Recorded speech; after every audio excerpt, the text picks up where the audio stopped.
You know what it is? Let's jump right into it. Rappers like Takeoff are being killed. It's about more than their music.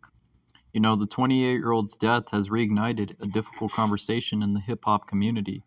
You know, um, During a news conference on Wednesday morning, Houston Police Chief Troy Finner had few updates about rapper Takeoff's death the night before in a downtown bowling alley.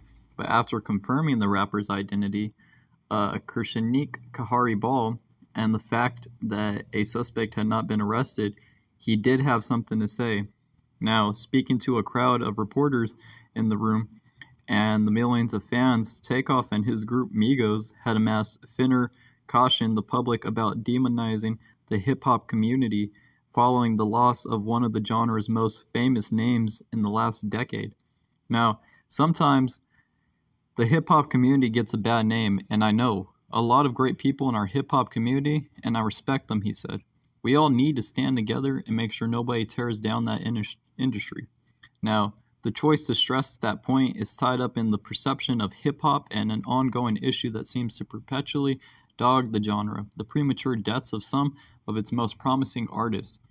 But as Finner also stressed, there was no indication Takeoff himself was at all involved in criminal activity and was more than likely just an innocent bystander caught by violence swirling around him. Alongside that, a fraught debate has emerged about the cost of authenticity in the hip-hop community, where artists might feel pressure to live up to the lifestyle they describe in their music. Others say the genre is unfairly scapegoated and that violent lyrics don't translate into real-world violence. Now, successful rap artists aren't insulated from the violence, but after news broke off of Takeoff's death on Tuesday, the music community, mourned the 28-year-old artist who, as a member of the rap trio Migos, pioneered a new sound in rap and hip-hop.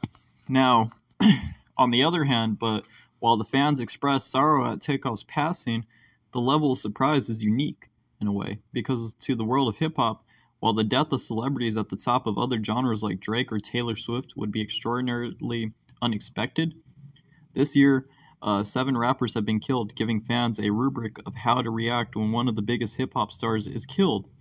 Now, Migos' impact on hip-hop and culture at large is impossible to ignore, and far exceeded expectations from their beginnings.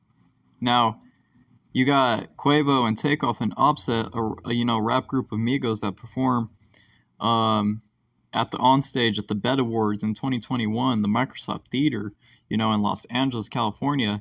They've done it all almost, and they're like the Beatles for the rap world. Toronto rapper Pressa told CBC News that, referencing how they influenced both the music industry and the pop culture. Though Versace didn't make it high on the charts when it was released in 2013, peaking at 99 on Billboard's Hot 100, it proliferated into Atlanta's clubs and eventually reached international fame when Drake added an additional verse. All the while, frontman Quavo and Offset, one half of a power couple with fellow musician Cardi B, drew most of the audience attention. The quieter and the youngest member, Takeoff, meanwhile seemed to take a backseat in the interviews and performances. Now, why would he do that? Ask. What's the real motive behind that? Think about it. But in reality, he was the only one who largely drove their creative success and processes, and whose mastery of their triplet flow initially drew the attention of Kevin, Coach K, Lee, and Perry P. Thomas, co-founders of Migos Management Company and label Quality Control. Now, the Migos is their own thing, said Pressa. They had their own culture, they had their own sound, and I feel like a lot of people take their sound and kind of incorporate it.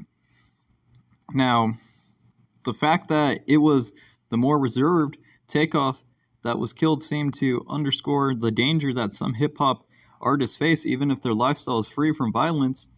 But the perception of the group has previously parted ways with its nature going back to the beginning of their careers. The men behind Migos were often plagued by criticism for a seeming dishonesty in their music. Now, as music journalist and poet Hanif wrote in a 2017 piece for the National Post, some fans took issue with the fact that the 3 members who grew up in a suburban area outside of Atlanta would rap about drugs and crime. Now, that sentiment right there made Haniv argue and push them to engage in a behavior more in line with their music, such as when Offset was arrested in 2015 and then attacked a fellow inmate in custody. Now, like Johnny Cash in the middle of the 60s, they spent time getting too close to the fire, he wrote. It is hard to build a myth so large without eventually becoming part of it. Now, in the hip hop, a genre that puts a premium on authenticity and self-documentation, and a way few other art forms do, they are far from the only group to be touched by violence. Now, since 2018, more than a dozen high-profile rap artists have been shot and killed.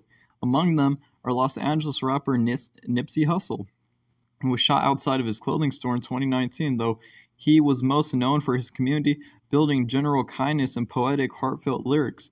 A year later, Toronto rapper Houdini was killed while shopping. Memphis-based Young Dolph was killed while buying cookies in 2021. Now, all these people, and P&B Rock, real name Rakeem Hashim Allen, was murdered this year while eating lunch with his girlfriend at a small Los Angeles restaurant in an unprovoked robbery after a stranger apparently saw his location in a social media post that the rapper made. Now, after praising Allen as being a pleasure to work with, rapper Nicki Minaj implored other artists in the genre to stop making themselves so available to their community. You're not loved like you think you are, she wrote. You're prey in a world full of predators. What's not clicking? And so it's just dangerous as an artist out there. Pressa agreed, who said he was with Migos Offset at a separate event the night the shooting took place. I don't like broadcasting and telling my followers where I'm going, and that's just what it is. But discussions, and it just didn't happen overnight. Think about this. But discussions around the causes of these incidents aren't simple. A.R. Shaw, an Atlanta-based trap music historian who wrote a book called Trap History, told CBC News that gun violence trickles down to communities of color because it's a broader issue in the rest of North America. I want to kind of get that notion out there that it just didn't happen overnight, that these are years of neglected communities and abuse that has occurred in communities of color particularly, and this is the repercussions of that, said Shaw. We've seen this persuasive violence that's occurring among artists and within the hip-hop community, Shaw added, but it's also indicative of what's happening in communities nationwide. Now, gun violence has generally been on the rise in Canada and the United States between 2018 and 2019, and the criminal use of firearms increased by 21% in this country, according to the statistics. Now, this is just all some crazy news, but I'm going to keep you guys posted with some more juicy news. Stay in touch and stay in tune. Hit that like and subscribe.